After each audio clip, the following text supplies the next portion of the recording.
ನಮಸ್ಕಾರ ವೀಕ್ಷಕರೇ, ದಿನದ ಸುದ್ದಿಗೆ ಸ್ವಾಗತ. ನಾನು ಶ್ವೇತಾ ಕಲಕಣಿ.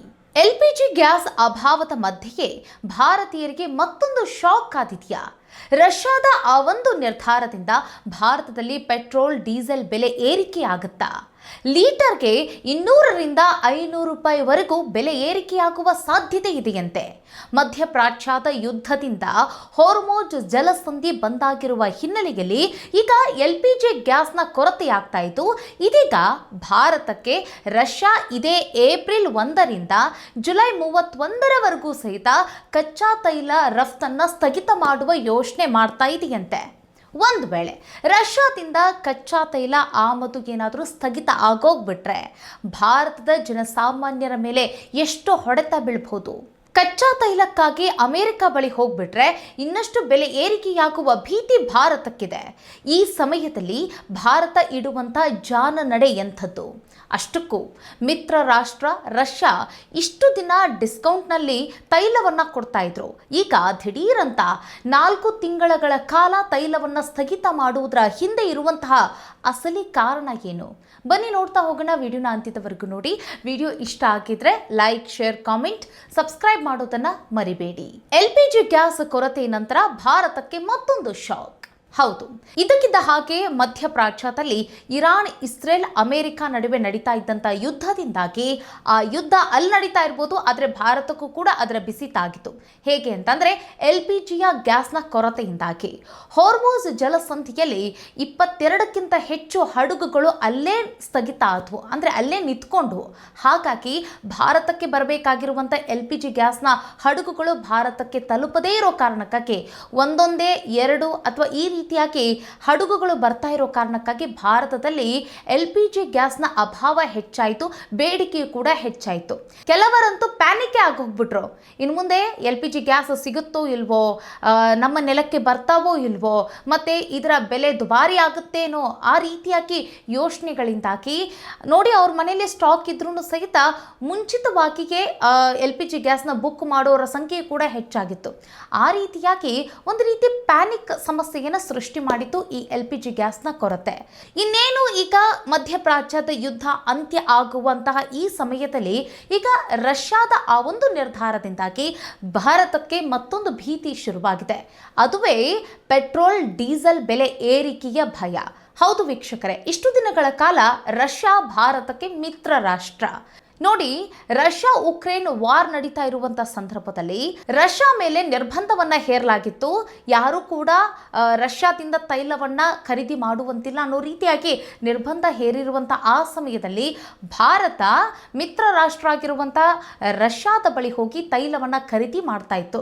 ಆ ಸಮಯದಲ್ಲಿ ನಿಮಗೆ ಗೊತ್ತಿದೆ, ರಷ್ಯಾ 50% ಡಿಸ್ಕೌಂಟ್ನ ರೀತಿಯಾಗಿ ಭಾರತಕ್ಕೆ ಕಚ್ಚಾ ತೈಲವನ್ನು ಕೊಡ್ತಾ ಇತ್ತು.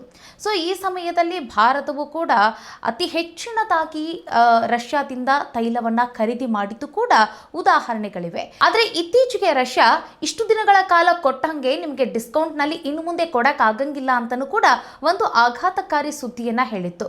ಯಾಕೆ ಅಂತ ಕೇಳಿದ್ರೆ, ಅಮೆರಿಕ ಅಧ್ಯಕ್ಷ ಡೊನಾಲ್ಡ್ ಟ್ರಂಪ್ ಇನ್ನು ಮುಂದೆ ಭಾರತ ರಷ್ಯಾದ ಬಳಿ ತೈಲವನ್ನು ಖರೀದಿಸೋದಿಲ್ಲ ಅಂತ ನಮ್ಮ ಮುಂದೆ ಹೇಳಿದೆ ಅನ್ನೋ ಈ ಒಂದು ಸ್ಟೇಟ್ಮೆಂಟನ್ನು ಕೊಟ್ಟಿರೋ ಕಾರಣಕ್ಕಾಗಿ ಇಲ್ಲಿ ರಷ್ಯಾ ಕೂಡ ಗರಂ ಆಗಿತ್ತು. ನಂತರ ಭಾರತವು ಕೂಡ ಅದಕ್ಕೆ ಸ್ಪಷ್ಟನೆಯನ್ನು ಕೊಟ್ಟಿತ್ತು. ನಾವು ಆ ರೀತಿಯಾಗಿ ಹೇಳಿಕೆಯನ್ನು ಕೊಟ್ಟೇ ಇಲ್ಲ ಅಂತಲೂ ಕೂಡ ಹೇಳಿಕೆಯನ್ನು ಕೊಟ್ಟಿತ್ತು.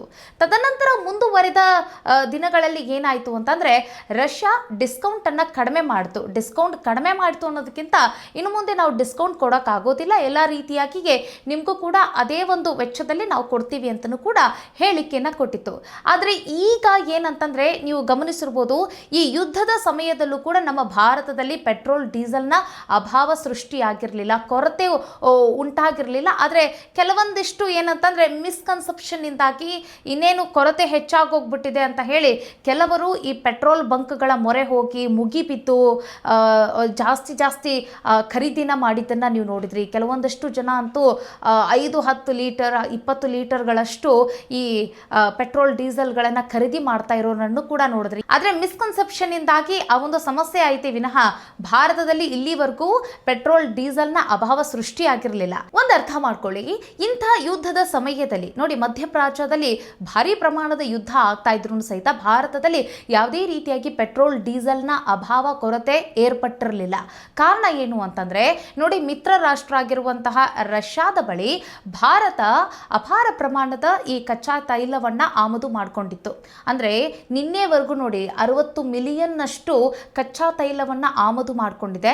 ಇನ್ನು ಮುಂದೆ ಕೂಡ ಅತಿ ಹೆಚ್ಚಿನದಾಗಿ ಮಾಡಿಕೊಳ್ಳೋದಾಗಿ ಒಂದು ಒಪ್ಪಂದವನ್ನು ಕೂಡ ಮಾಡಿಕೊಂಡಿದ್ರು. ಆದರೆ ಈಗ ರಷ್ಯಾ ಈ ರೀತಿಯಾಗಿ ದಿಢೀರ್ ಅಂದ್ರೆ ಈ 4 ತಿಂಗಳ ಕಾಲ ಭಾರತಕ್ಕೆ ನಾವು ಕಚ್ಚಾ ತೈಲವನ್ನು ಕೊಡಲು ಸಾಧ್ಯ ಆಗುವುದಿಲ್ಲ ಅಂತ ಹೇಳಿ ಈ ಹೇಳಿಕೆಯನ್ನು ಕೊಟ್ಟಿದ್ದೇನಿದೆಯಲ್ಲ, ಇದು ಸದ್ಯಕ್ಕೀಗ ಜನಸಾಮಾನ್ಯರಲ್ಲಿ ಒಂದು ಭಯಕ್ಕೆ ಕಾರಣ ಆಗಿದೆ, ಭೀತಿಗೆ ಕಾರಣ ಆಗಿದೆ. ಮತ್ತು ಸೋಷಿಯಲ್ ಮೀಡಿಯಾದಲ್ಲಿ ಇದೇ ವಿಚಾರ ಸಂಚಲನಕ್ಕೆ ಎಡೆ ಮಾಡಿಕೊಟ್ಟಿದೆ. ಹೌದು ವೀಕ್ಷಕರೇ, ಒಂದು ವೇಳೆ ರಷ್ಯಾದಿಂದ ಭಾರತಕ್ಕೆ ಬರಬೇಕಾದಂತಹ ಕಚ್ಚಾ ತೈಲ ಬರದೇ ಸ್ಥಗಿತ ಆಗೋಗ್ಬಿಟ್ರೆ ಭಾರತದ ಜನರಿಗೆ ಏನೆಲ್ಲ ಸಮಸ್ಯೆಗಳು ಆಗಬಹುದು ಅಂತಂದರೆ, 1 ಲೀಟರ್ ಪೆಟ್ರೋಲ್ ಡೀಸೆಲ್ನ ಬೆಲೆ 200ರಿಂದ 500 ರೂಪಾಯಿವರೆಗೂ ಕೂಡ ಬೆಲೆ ಏರಿಕೆ ಆಗುವ ಸಾಧ್ಯತೆ ಇದೆ ಅನ್ನುವಂತಹ ಭಯ ಈಗ ಜನಸಾಮಾನ್ಯರಲ್ಲಿ ಕಾಡ್ತಾ ಇದೆ. ಸದ್ಯಕ್ಕೀಗ ಜಾಗತಿಕ ಮಟ್ಟದಲ್ಲಿ ಪೆಟ್ರೋಲ್, ಡೀಸೆಲ್ ಮತ್ತು LPG ಗ್ಯಾಸ್ ಇದೆಲ್ಲದರ ಬೇಡಿಕೆ ಭಾರೀ ಪ್ರಮಾಣದಲ್ಲಿ ಇದೆ. ಅಂತಂದರೆ ಈಗ ಮಧ್ಯಪ್ರಾಚ್ಯದಲ್ಲಿ ಯುದ್ಧದ ಭೀತಿ, ಯುದ್ಧಗಳು ನಡೀತಾ ಇರೋ ಕಾರಣಕ್ಕಾಗಿ ಈ ಅಂತ್ಯದ ಕಾಲದಲ್ಲೂ ಸಹಿತ ರಷ್ಯಾದ ಈ ಒಂದು ಸ್ಟೇಟ್ಮೆಂಟ್ ಏನಿದೆಯಲ್ಲ ಸಾಕಷ್ಟು ಸಂಚಲನಕ್ಕೆ ಕಾರಣ. ಯಾಕೆ ಅಂತಂದರೆ ಇದರ ಹಿಂದೆ ರಾಜತಾಂತ್ರಿಕದ ಮಧ್ಯೆ ರಾಜಕೀಯ ನಡೀತಾ ಇದೆಯಾ ಅನ್ನೋ ಒಂದು ಪ್ರಶ್ನೆ ನಡೆಯುತ್ತೆ. ನೋಡಿ, ಈ ಹಿಂದೆ ಏನಾಗಿತ್ತು, ರಷ್ಯಾ ಉಕ್ರೇನ್ನ ನಡುವೆ ಭಾರಿ ವಾರ್ ಆಯಿತು. ಹಲವು ವರ್ಷಗಳ ಕಾಲ ಆ ಒಂದು ಯುದ್ಧ ನಡೀತಾನೆ ಹೋಯಿತು. ಇದರಿಂದಾಗಿ ರಷ್ಯಾಗೂ ಕೂಡ ಒಂದು ರೀತಿ ಭಾರಿ ಪೆಟ್ಟು ಬಿತ್ತು, ಉಕ್ರೇನ್ಗೂ ಕೂಡ ಭಾರಿ ಪೆಟ್ಟು ಬಿತ್ತು. ಸೊ ಈ ಸಮಸ್ಯೆ ನೋಡಿ, ಈಗ ಜಾಗತಿಕ ಮಟ್ಟದಲ್ಲಿ ಈಗ ಬೇಡಿಕೆ ಹೆಚ್ಚಿದೆ. ಇಂತಹ ಸಮಯದಲ್ಲಿ ಈಗ ನಾವು ದಿಢೀರ್ ಅಂತ ಹೇಳಿ ಈಗ ಕಚ್ಚಾ ತೈಲವನ್ನು ಸ್ಟಾಪ್ ಮಾಡಿಬಿಟ್ರೆ ಸೊ ಆಗ ಇನ್ನಷ್ಟು ಬೇಡಿಕೆ ಹೆಚ್ಚಾಗುತ್ತೆ, ಬೆಲೆ ಏರಿಕೆ ಆಗುವ ಸಾಧ್ಯತೆಯೂ ಕೂಡ ಇದೆ. ಸೊ ಆಗ ಎಲ್ಲ ರಾಷ್ಟ್ರಗಳು ಸಹಿತ ರಷ್ಯಾದ ಮುಂದೆ ತಲೆಬಾಗಿ ಆಗ ರಷ್ಯಾದ ಬಳಿ ಬಂದು ತೈಲವನ್ನು ಖರೀದಿ ಮಾಡೋ ಸಾಧ್ಯತೆ ಇರುತ್ತೆ. ಇವ್ರು ಕೇಳಿದ ರೇಟಿಗೆ ಕೊಟ್ಟು ಅವರು ತೈಲವನ್ನು ಖರೀದಿ ಮಾಡುವ ಸಾಧ್ಯತೆ ಇರುತ್ತೆ. ಅಂದರೆ ಇಷ್ಟು ದಿನಗಳ ಕಾಲ ಯುದ್ಧದಿಂದಾಗಿ ರಷ್ಯಾ ಏನೆಲ್ಲ ನಾಶ ಮಾಡಿಕೊಂಡಿತ್ತು, ಏನೆಲ್ಲ ಅಂತಂದರೆ ನೋಡಿ, ಒಂದು ದೊಡ್ಡ ರಾಷ್ಟ್ರ ಇವತ್ತು ಯುದ್ಧದಿಂದಾಗಿ ಅಂತಂದರೆ ಕೆಳಮಟ್ಟಕ್ಕೆ ಹೋಗಿದೆಯಲ್ಲ, ಸೊ ರಿಕವರ್ ಆಗುತ್ತೆ ಅನ್ನೋ ಒಂದು ಕಾರಣವೂ ಕೂಡ ಇಟ್ಕೊಂಡು ಈಗ ರಷ್ಯಾದ ಅಧ್ಯಕ್ಷ ಈ ಒಂದು ನಡೆಯನ್ನು ನಡೀತಾ ಇದ್ದಾರಾ ಅನ್ನೋದು ಕೂಡ ಪ್ರಶ್ನೆ ಇದೆ. ವೀಕ್ಷಕರೇ, ಕಚ್ಚಾ ತೈಲದ ಉತ್ಪನ್ನದಲ್ಲಿ ಒಂದಷ್ಟು ರಾಷ್ಟ್ರಗಳ ಪಟ್ಟಿ ಇದೆ. ಸೊ ಅದರಲ್ಲಿ ಈಗ ನಮಗೆ ರಷ್ಯಾ ಕೊಡೋದಿಲ್ಲ ಅಂತಂದರೆ ಉಳಿದವರು ಯಾರು ಕೊಡ್ತಾರೆ, ಎಷ್ಟು ಬೆಲೆಗೆ ಕೊಡಬಹುದು, ಅವರು ಕೊಡುವ ಬೆಲೆಯಿಂದಾಗಿ, ಬೆಲೆ ಏರಿಕೆಯಿಂದಾಗಿ ನಮ್ಮ ಭಾರತಕ್ಕೆ ಎಂಥ ಹೊಡೆತ ಬೀಳುತ್ತೆ ನೋಡ್ತಾ ಹೋಗೋಣ.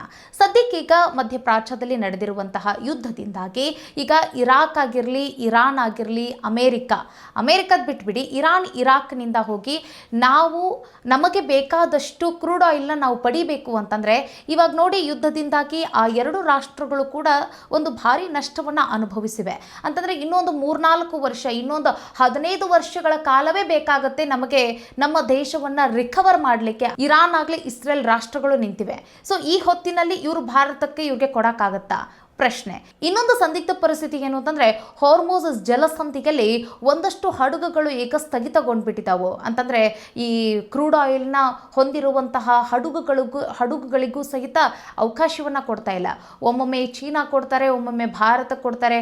ಒಂದಷ್ಟು ಈ ಇರಾನ್ಗೆ ಬೇಕಾಗಿರುವಂಥ ಮಿತ್ರ ರಾಷ್ಟ್ರಗಳು, ನಮಗೆ ಯಾರೆಲ್ಲ ಸ್ನೇಹ ರಾಷ್ಟ್ರಗಳಿದಾವಲ್ಲ ಅಂಥ ರಾಷ್ಟ್ರಗಳಿಗೆ ಕೊಡ್ತೀವಿ ಅಂತ ಹೇಳಿ ಒಂದೆರಡೆರಡು ಹಡಗುಗಳನ್ನು ಬಿಡಲಿಕ್ಕೆ ಅವಕಾಶವನ್ನು ಕೊಟ್ಟರು. ಸೊ ಈ ಸಮಯದಲ್ಲಿ ನಮಗೆ ಬೇಕಾದಂತಹ ಕಚ್ಚಾ ತೈಲವನ್ನು ನಾವು ಹಾರ್ಮುಜ್ ಜಲಸಂಧಿಯಿಂದ ನಾವು ಅಲ್ಲಿಂದ ತೆಗೆದುಕೊಂಡು ಬರಬೇಕಲ್ವ ನಮ್ಮ ದೇಶಕ್ಕೆ. ಸೊ ಅದು ಕೂಡ ಯಕ್ಷವಾದಂಥ ಪ್ರಶ್ನೆ ಆಗಿದೆ. ಸೊ ಹಾಗಾಗಿ ಮಧ್ಯಪ್ರಾಚ್ಯ ವಿಚಾರಕ್ಕೆ ನಾವು ಕೈ ಹಾಕೋದಕ್ಕೆ ಆಗಂಗಿಲ್ಲ. ಇನ್ನೊಂದು ಕಡೆಗೆ ಅಮೆರಿಕ ವಿಚಾರವನ್ನು ನಾವು ಕೈಗೆತ್ಕೊಂಡ್ರೆ, ಸೊ ನೋಡಿ ಇಲ್ಲಿ ಅಮೆರಿಕದ ಡೊನಾಲ್ಡ್ ಟ್ರಂಪ್ ಅವರ ವಿಚಾರವನ್ನು ನೀವು ಗಮನಿಸಿ. ಸೊ ಇಷ್ಟು ದಿನಗಳ ಕಾಲ ಸುಂಕದ ಮೇಲೆ ಇವರು ಆಡಿರುವಂಥ ಆಟ ಹೇಗಿದೆ ಅನ್ನೋದನ್ನು ನೋಡಿದ್ರಿ.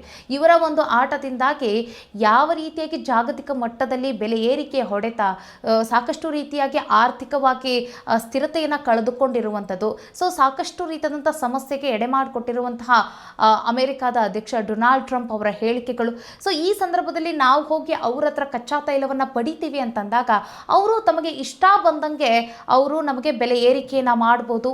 ಸೊ ಆ ನಂತರ ಅಲ್ಲಿಂದ ಹೋಗಿ ನಾವು ಕಚ್ಚಾ ತೈಲವನ್ನು ನಮ್ಮ ಭಾರತಕ್ಕೆ ತಂದ ನಂತರ ಅವಾಗ ಏನಿಲ್ಲ, ಸರಿಸುಮಾರು ಅಂತಂದರೆ 1 ಲೀಟರ್ ನಾವು ಪೆಟ್ರೋಲ್ ಡೀಸೆಲನ್ನು ಖರೀದಿ ಮಾಡಬೇಕು ಅಂತಂದರೆ 200ರಿಂದ 300 ರೂಪಾಯಿ ವ್ಯಯಿಸಿಬಿಟ್ಟು ನಾವು ಇದು ಪೆಟ್ರೋಲ್ ಮತ್ತು ಡೀಸೆಲ್ನ ಖರೀದಿ ಮಾಡಬೇಕಾಗತ್ತೆ. ಸೊ ನೋಡಿ, ದುಡಿಯೋದು ಏನಂತಂದರೆ 1 ರೂಪಾಯಿ, ಖರ್ಚು ಮಾಡೋದು 2 ರೂಪಾಯಿ ಅನ್ನೋ ರೀತಿಯಾಗಿ ಜನಸಾಮಾನ್ಯರ ಬದುಕು ಆಗ ಆ ಒಂದು ಮಟ್ಟಕ್ಕೆ ಹೋಗಿ ತಲುಪೋದ್ರಲ್ಲಿ ಯಾವುದೇ ರೀತಿಯಾದಂಥ ಅನುಮಾನ ಇಲ್ಲ.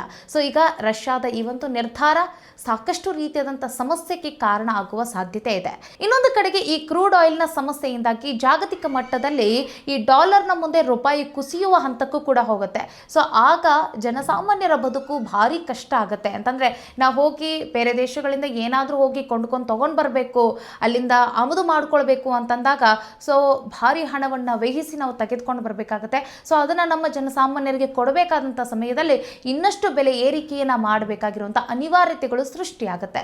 ಸೊ ಇದು ಸದ್ಯಕ್ಕೀಗ ಜಾಗತಿಕ ವಲಯದಲ್ಲಿ ನಡೀತಾ ಇರುವಂಥ ಸಂಘರ್ಷಗಳು ಮತ್ತು ರಷ್ಯಾ ತೆಗೆದುಕೊಂಡಿರುವಂಥ ನಿರ್ಧಾರದಿಂದಾಗಿ ಮುಂದೆ ಏನೆಲ್ಲ ಸಮಸ್ಯೆಗಳು ಬರಬಹುದು ಅನ್ನೋದು ಸದ್ಯಕ್ಕೀಗಿಲ್ಲ.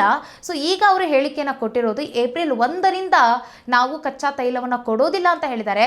ಕಾದು ನೋಡಬೇಕಾಗತ್ತೆ ಇವ್ರು ಹೇಳಿರುವಂಥ ಮಾತು ಏಪ್ರಿಲ್ 1ರಿಂದ ಅದು ಅನ್ವಯ ಆಗುತ್ತಾ, ಅಥವಾ ಪ್ರಧಾನಿ ನರೇಂದ್ರ ಮೋದಿ ಅವರು ಏನಾದರೂ ಕನ್ವಿನ್ಸ್ ಮಾಡಿ ಇಲ್ಲ ನಿಮ್ಮಿಂದ ನಮಗೆ ಬೇಕು, ನೀವು ಕೊಡಬೇಕಾಗತ್ತೆ, ಸ್ಥಗಿತ ಮಾಡಲಿಕ್ಕೆ ಹೋಗಬೇಡಿ ಅಂತ ಹೇಳಿ ಏನಾದ್ರೂ ರಾಜಿ ಸಂಧಾನ ಮಾಡಿಕೊಂಡು ಅವರಿಂದ ಕಚ್ಚಾ ತೈಲವನ್ನು ಪಡೆಯುವ ಒಂದು ಕೆಲಸಕ್ಕೆ ಇಳಿತಾರೆ. ಏನು ಮಾಡ್ತಾರೆ ಅನ್ನೋದನ್ನು ಕಾದು ನೋಡಬೇಕಾಗತ್ತೆ. ಒಟ್ಟಿನಲ್ಲಿ ನೋಡಿ, ನಮ್ಮ ಭಾರತ ದೇಶದ ರಾಜತಾಂತ್ರಿಕತೆ ಎಷ್ಟು ಭದ್ರವಾಗಿದೆ, ಎಷ್ಟು ಚೆನ್ನಾಗಿದೆ ಅನ್ನೋದು ಈಗ ಏಪ್ರಿಲ್ 1ರಿಂದ ಅದು ಗೊತ್ತಾಗುತ್ತೆ. ಕಾದು ನೋಡೋಣ ಏನಾಗುತ್ತೆ ಅನ್ನುವಂಥದ್ದು. ಮುಂದಿನ ವಿಡಿಯೋದಲ್ಲಿ ಮತ್ತೊಂದು ವಿಶೇಷ ವಿಚಾರದಲ್ಲಿ ಸಿಗೋಣ. ಅಲ್ಲಿವರೆಗೂ ಜಾಗತಿಕ ಮಟ್ಟದಲ್ಲಿ ನಡೀತಾ ಇರುವಂಥ ಈ ಒಂದು ಸಂಘರ್ಷದ ಮಾಹಿತಿಯ ಕುರಿತಾಗಿ ನಿಮ್ಮ ಅಭಿಪ್ರಾಯ ಏನು ಕಾಮೆಂಟ್ ಮಾಡಿ. ಸಿಗೋಣ ಮುಂದಿನ ವಿಡಿಯೋದಲ್ಲಿ. ನಮಸ್ಕಾರ.